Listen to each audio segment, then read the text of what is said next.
Good evening students. Entrepreneurship development innovation management के आज के इस ई लेक्चर का सेशन में आप सब बच्चों का स्वागत है। आज अपन लेक्चर नंबर 6 एंटरप्रेन्योर के कंसेप्ट को ही एलोबरेट कर रहे हैं।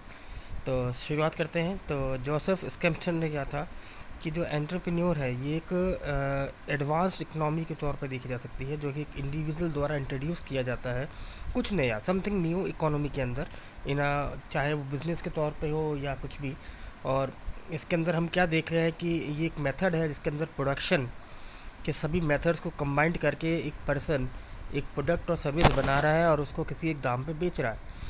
तो ये देखा जाए तो मैन्युफैक्चर कंसर्न भी है, प्रोडक्ट यानी कंज्यूमर कंसर्न भी है, और कहीं ना कहीं raw material, new market, new opportunities, इन सब से रिलेट करता हुआ कंसेप्ट भी है।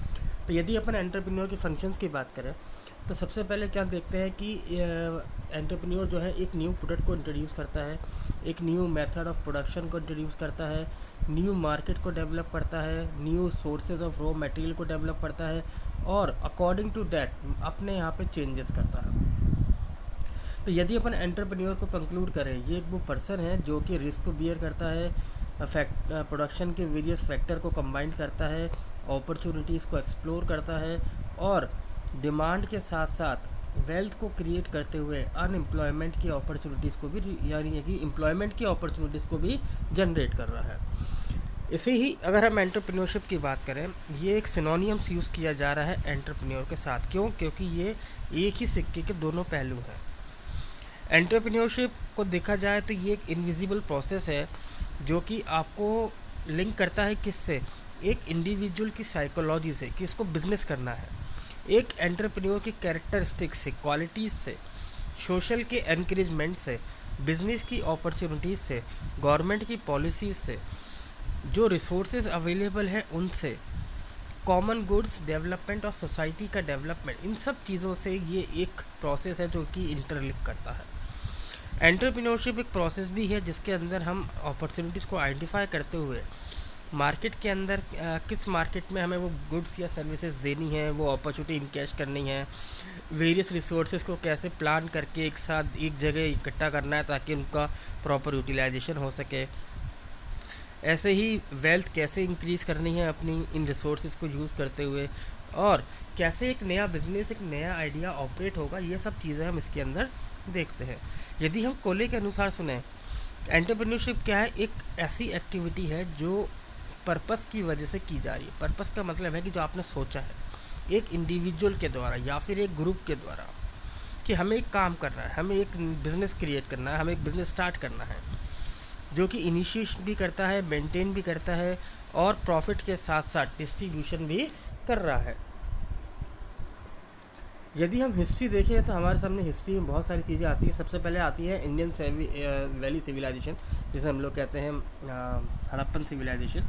तो इसमें आप देखिए कि सबसे पहले अर्ली ईयर्स थे 1000 BC टू 500 BC। इसके अंदर क्या होता था कि जो इंडियन ट्रेडर्स थे उन्होंने री एक्सपोर्ट को इंट्रोड्यूस किया। चाइना से सिल्क खरीदते थे, सेंट्रल एशिया में बेचते थे, घोड़े खरीदते थे वेस्ट एशिया से और उसको चाइना में बेचते थे, यानी कि बिज़नेस उनको तब से चला आ रहा है। फिर मौर्य एरा आया। मौर्य एरा को मॉडर्न समय का आजकल के यहाँ से गोल्डन एज कहा जाता है, golden period of Indian history. ये वो समय था जब देश जो है हमारा जो मुल्क था वो इंडिपेंडेंट था पर एक था, यूनाइटेड था। फिर गुप्ता एरा आता है जो 480 to 600 AD आता है। यहाँ पे जो ट्रेडर्स थे, व्यापारी थे, उनके एक एसोसिएशन बने कि हम लोग आपस में एक दूसरे को प्रोटेक्ट करेंगे, उसके लिए उन्होंने एक एसोसिएशन को बनाया। फिर मिडिल एज आई तो 780 to 1300 AD गई। इसके अंदर कागज़, प्रिंटिंग, डैम, सड़क, ये सब चीज़ें डेवलप हुई। मुग़ल एज 1500 AD से लेकर 1600 AD, जिसके अंदर दुनिया के अंदर व्यापार किया जाने लगा, सोना और चांदी देश के अंदर आने जाने लगे। फिर मुग़ल एरा 2 आया जिसके अंदर ब्रिटिश दुनिया में अपने इंडिया के अंदर आए, और यहाँ पे सबसे पहले एक पर्सन थे जिनका नाम था जो सूरत से बिलोंग करते थे, विरजी वोरा। इन्होंने ये पहले एंटरप्रेन्योर बने। फिर कॉलोनियल एरा आया। इसके अंदर यूरोप जो था उसने टेक्नोलॉजिकल इनोवेशन ये लेके आए, और यहाँ पे जो ट्रेडर्स थे वो इन्होंने इन यूरोप से बहुत चीज़ें सीखी। और अपॉर्चुनिटीज़ को देखते हुए उनके साथ उन्होंने अपने इनोवेशन के थ्रू, टेक्नोलॉजी के थ्रू नए नए एंटरप्रेन्योर्स को क्रिएट करना शुरू किया, जिसमें द्वारकानाथ टैगोर जिन्होंने पहला जॉइंट वेंचर किया, ऐसे ही नाना भाई डावर जिन्होंने पहली टेक्सटाइल मिल लगाई। फिर उसके बाद कॉलोनियल एरा आया 1850 AD टू 1900, जिसके अंदर पहली बार रेलवे सेटअप किया गया। नाना भाई डावर ने पहली कॉटन मिल मुंबई के अंदर लगाई। J.N. टाटा ने जमशेदपुर के अंदर स्टील का प्लांट लगाया। ऐसे ही जूट की मिल्स लगी, फार्मास्यूटिकल इंडस्ट्री इस्टेब्लिश हुई। और इसके बाद घनश्याम दास, बिरलास, गोयनकास, खैतान, जमशेद, मफतलाल, लंबे नंबर ऑफ लिस्ट है जो कि इस बिज़नेस के अंदर आए। उसके बाद कॉलोनियल एरा 1900 1947 आया, जहाँ पे नई चीज़ें अराइज हुई, जैसे JRD टाटा, ओबराइज, जमनालाल बजाज, इन्होंने इंडियन एंटरप्रेन्योर्स ने काफ़ी ज़्यादा मार्केट को कैप्चर किया, एक्सप्लोर भी किया। फिर आया आफ्टर इंडिपेंडेंस, जब हम आज़ाद हो गए, धीरू भाई अम्बानी। उसके बाद हमारे यहाँ ग्लोबलाइजेशन का भी आया, नारायण मूर्ति भी ने अपना एक बिज़नेस सेटअप किया। और लास्ट 68 ईयर्स 72 ईयर्स जब हम आज़ाद हो चुके हैं, से लेके आज हमारे यहाँ एंटरप्रेन्योर्स का डिफरेंट रोल को निर्धारित किया जा रहा है। आजकल के जो मॉडर्न एंटरप्रेन्योर्स हैं, इनको वेल्थ क्रिएटर कहा जाता है, जो ज़बरदस्त कम्युनिकेशन स्किल्स के ऑनर हैं। अब उनके पास एंटरटेनर्स हैं, ये एक एजेंट्स हैं जो कि अपने बिज़नेस के आइडिया को बहुत ज़्यादा एक्सप्लोर करके, रिसर्च करके, मेथडोलॉजी यूज़ करके अपने बिज़नेस को सेटअप करते हैं। ऐसे ही आता है टाइप्स ऑफ एंटरप्रेन्योर्स। तो हमने यहाँ कुछ एंटरप्रेन्योर्स को डिफ्रेंशिएट भी किया है, टाइप्स के बेसिस पर, टेक्नोलॉजी के बेसिस पर, मोटिवेशन के बेसिस पर, ग्रोथ के बेसिस पर और स्टेजेस के बेसिस पर। सबसे पहले आता है बिजनेस ऑफ टाइप्स। सबसे पहले आता है बिजनेस एंटरप्रेन्योर्स। ये वो आइडिया है जिन्होंने अपने उस आइडिया को रियलिटी में कन्वर्ट किया था, चाहे वो मैन्युफैक्चरिंग में हो, चाहे वो ट्रेडिंग में हो। फिर आते हैं ट्रेडिंग एंटरप्रेन्योर्स। ये वो हैं जो ट्रेडिंग एक्टिविटीज़ करते थे, पर ये मैन्युफैक्चरिंग नहीं करते थे। ट्रेडिंग मतलब मार्केटिंग कर ली, बाइंग कर ली, सेलिंग कर ली, डोमेस्टिक लेवल पे, इंटरनेशनल लेवल पे एक्टिविटीज़ को कर रहे थे। फिर आते हैं इंडस्ट्रियल, ये जो है जो मैन्युफैक्चरिंग भी करेंगे और ट्रेडिंग भी करते थे। फिर आता है कॉरपोरेट। कॉरपोरेट और कौन है, जो कि एक बिज़नेस के अंदर या कई सारे बिज़नेस को अपने अंदर लेके चल रहे हैं और मैनेजमेंट का पार्ट है और सारी चीज़ें प्रॉपर प्लानिंग के साथ करते हैं। फिर आते हैं एग्रीकल्चर एंटरप्रेन्योर्स। ये वो लोग हैं जो कि एग्रीकल्चर से रिलेट करते हुए मार्केट से जुड़े हुए हैं, चाहे वो डेयरी प्रोडक्ट्स हों, चाहे हॉर्टिकल्चर प्रोडक्ट्स हो, चाहे फॉरेस्ट्री मार्केट हो। ऐसे ही आता है टेक्नोलॉजी के आधार पर। जो टेक्नोलॉजी में एंटरप्रेन्योर्स कौन होते हैं, जो कि प्रोडक्शन से रिलेट करते हुए होते हैं, उनसे मिलती जुलती कुछ चीज़ें मैन्युफैक्चर करते हैं, उनमें प्रोसेस में कुछ इनोवेशन लेके आते हैं, क्वालिटी के रिगार्डिंग और अच्छी क्वालिटी को इम्प्रूव करने के लिए कुछ चेंजेस करते हैं। फिर आते हैं नॉन टेक्निकल। नॉन टेक्निकल वो लोग हैं जो कि टेक्नोलॉजी से रिलेट नहीं करते, but marketing, distribution, strategies making के अंदर नया मेथड्स को यूज़ करके लेके आते हैं। फिर आते हैं प्रोफेशनल्स।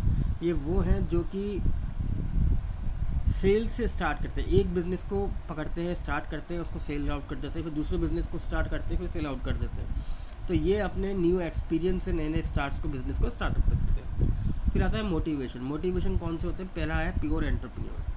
प्योर एंटरप्रेन्योर्स वो हैं जिनकी साइकोलॉजी क्या कहती है और इकोनॉमिक रिवार्ड इनको मोटिवेट करती है, जहाँ उनको पैसा मिलता है वहाँ ये अपना बिज़नेस के लिए सोचते हैं। फिर आते हैं इंड्यूस्ड। इंड्यूस्ड वो होते हैं जो कि गवर्नमेंट की स्कीम से मोटिवेट होते हैं, कहीं कोई इंसेंटिव से, कंसेशन से, सब्सिडी से, इनसे ये मोटिवेट होते हैं अपना बिज़नेस स्टार्ट करने के लिए। फिर आते हैं मोटिवेटेड एंटरप्रेन्योर्स। जब भी इन्हें कुछ अचीवमेंट मिलता है, कोई फुलफिलमेंट मिलता है, कोई सेटिस्फैक्शन मिलता है, तब ये अपना बिज़नेस को स्टार्ट करते हैं और उस आइडिया पे स्टार्ट करते हैं। Then spontaneous.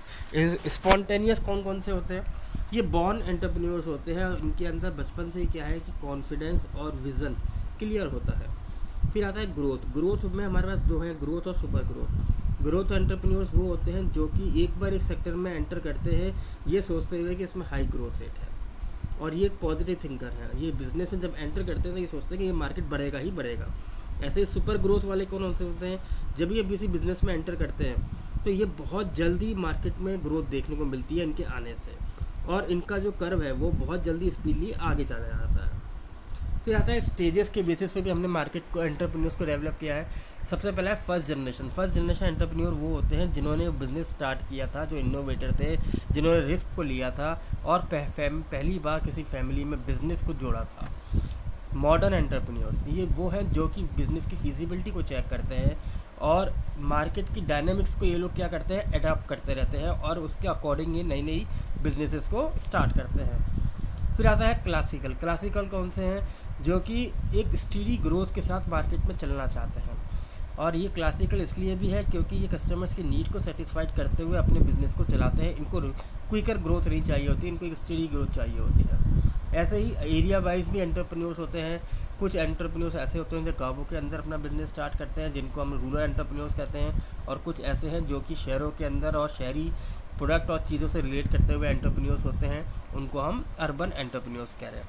ऐसे ही यदि कोई जेंट्स ने बिजनेस स्टार्ट किया है तो वो मेल एंटरप्रेन्योर, और यदि वुमेन ने स्टार्ट किया है तो वुमेन एंटरप्रेन्योर्स। ऐसे ही स्केल कि आपने कितना इन्वेस्टमेंट किया है, स्मॉल स्केल, मीडियम स्केल या माइक्रो स्केल, तो इस बेसिस पे भी हम एंटरप्रेन्योर्स और बिज़नेस को स्पेसिफाइड कर सकते हैं। तो यही था बच्चों आज का टॉपिक। आई होप कि आपको समझ में आया होगा। Thank you very much.